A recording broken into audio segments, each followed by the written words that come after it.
حضرت ابو ہریرہ رضی اللہ عنہ سے مروی ہے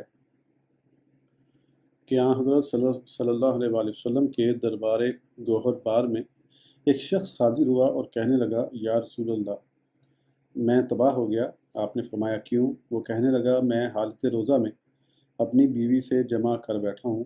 آپ نے فرمایا، تمہارے پاس کوئی غلام ہے جسے تم آزاد کر سکو؟ وہ بولا، نہیں۔ فرمایا، تم 2 مہینے کے لگاتار روزے رکھ سکتے ہو؟ وہ بولا، نہیں۔ فرمایا، 60 مسکینوں کو کھانا کھلا سکتے ہو؟ وہ بولا، نہیں۔ یہ سن کر آپ ٹھہرے رہے۔ اتنے میں آپ کے پاس کھجوروں کا ایک تھیلا آیا۔ فرمایا، یہ تھیلا لے جاؤ اور خیرات کر دو۔ کہنے لگا، کیا اس پر صدقہ کروں جو مجھ سے بھی زیادہ محتاج ہے؟ قسم خدا کی، مدینے کے دونوں سنگلاخ میدانوں کے درمیان میرے اہل خانہ سے زیادہ کوئی محتاج نہیں۔ حضور مسکرا دیے کہ سامنے کے دان دکھائی دینے لگے۔ جاؤ اپنے گھر والوں